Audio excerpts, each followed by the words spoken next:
Have you ever watched a goldfish at dawn? It hovers below the surface, fins waving in slow motion like orange silk, waiting for something it can't name, yet somehow expects. Every day at the exact moment sunlight glints through the kitchen window, an enormous hand appears and sprinkles a blizzard of food. Flake after flake swirls downward and the goldfish feasts. It has happened so reliably that the fish, in its tiny way, no longer sees breakfast as a pleasant surprise. Breakfast is a law of nature, no less certain than gravity. Light means flakes, period. Weeks turn into months, storms pound the roof, eclipses dim the morning sky. Yet the cosmic hand always keeps its appointment. The fish decides, with all the confidence a fish can muster, that nothing could break the pattern. So when curious thoughts bubble up, why am I so lucky? Could the world ever change? They pop before reaching the surface. The bowl is the universe. The schedule is eternal. Then moving day arrives. The family packs boxes, lifts furniture, and finally lifts the bowl. The goldfish feels motion for the first time, sloshing panic in every direction. A cold rush, a blur of daylight, and suddenly the fish is poured, plunk, into a backyard pond. The water's colder, deeper, unfamiliar. There is no kitchen window, no predictable rectangle of light, no giant hand bearing flakes. Hours stretch on with nothing but ripples and distant shadows. Hunger awakens, night falls. Something large brushes past in the dark, and for the first time the fish realizes a terrifying truth. The previous rhythm of its life was not a law but a coincidence, and that coincidence has expired. Hold on to that jolt of disorientation, because it is the same jolt humans feel when reality violates our favorite assumptions. Philosophy, at its most electric, is the art of harnessing that jolt, of staring into the gap between what we believed and what is. Why do we keep getting blindsided? The usual suspect is our old friend, induction. David Hume warned that no amount of past repetition can logically guarantee the future, yet we live as if it can. We've survived every sunrise so far, so tomorrow feels non-negotiable. We've taken thousands of breaths without choking, so the next one seems promised. The goldfish thought sunlight and breakfast were causally welded. We think the ground under our feet will stay solid.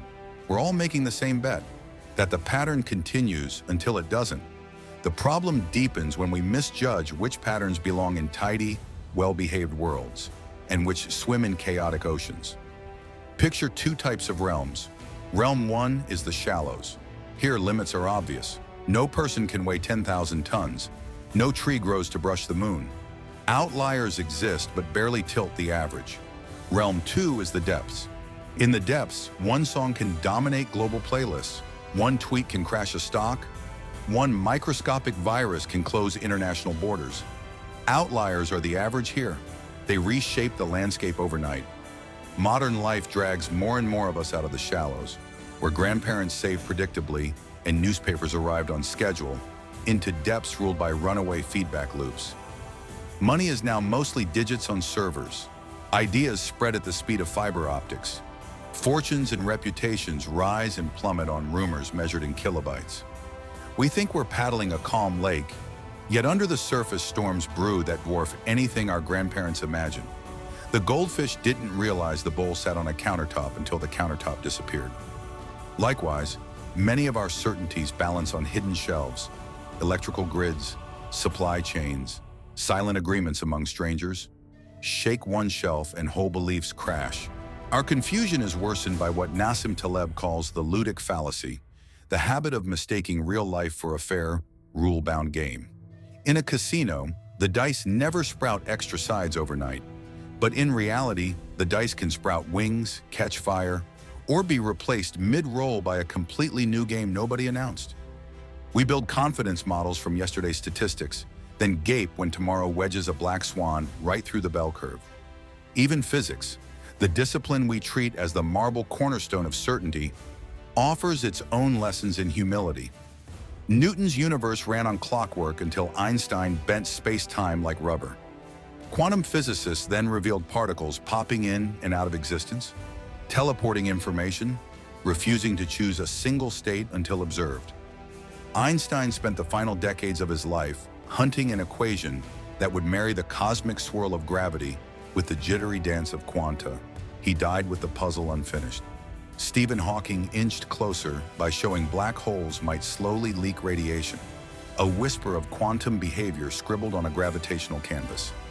String theorists sketched vibrating loops in hidden dimensions. Generation after generation pushes pins into the map, only to discover the frontier has moved. If our most precise sciences wobble at the edges, what chance do our personal forecasts stand? Yet we cannot simply surrender. Absolute paralysis helps no one. Survival and flourishing require a different skill: anti-fragility. Instead of pretending we can predict every shock, we construct lives that benefit from shocks. The startup that runs countless tiny experiments and doubles down when one catches fire. The household that keeps an emergency fund and diverse skills, so a layoff becomes an opportunity, not a calamity. The city that plants redundant power lines and local food networks, so a supply chain wobble feels like a hiccup, not a famine. Philosophical humility is the compass inside anti-fragility. It whispers, "I might be wrong," and in that whisper lies tremendous freedom. When you accept that your worldview is provisional, you start updating sooner. You welcome criticism not as an attack, but as an early warning system. You run cheap tests before committing decades. You train yourself to ask, what would it take to disprove my favorite belief?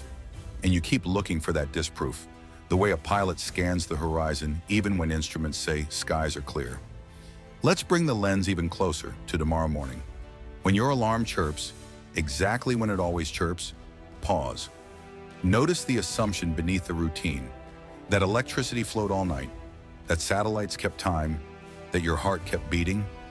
None of these are guaranteed, though all have proven reliable so far. Say out loud if you dare, "I'm grateful, and I'm aware the pattern could break." That single sentence tunes your mind to possibility.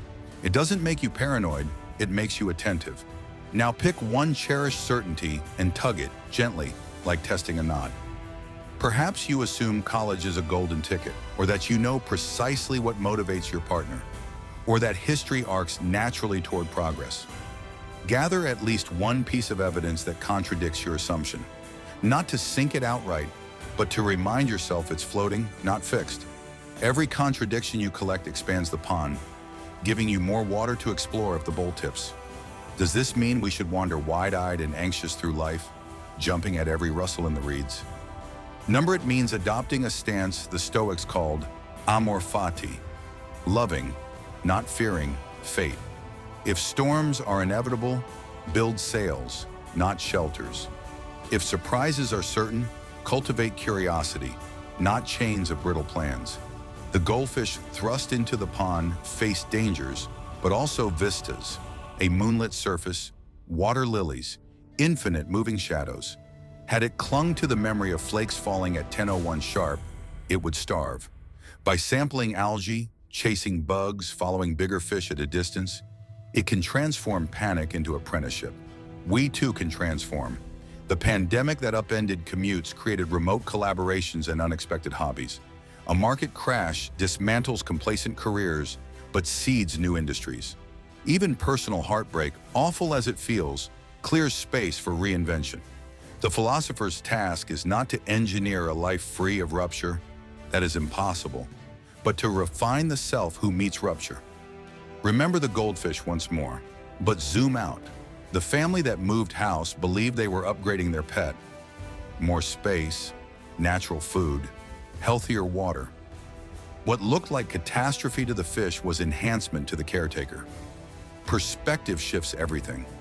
Somewhere above our own trials, an even larger story might be unfolding, one in which our disruptions are invitations, not punishments.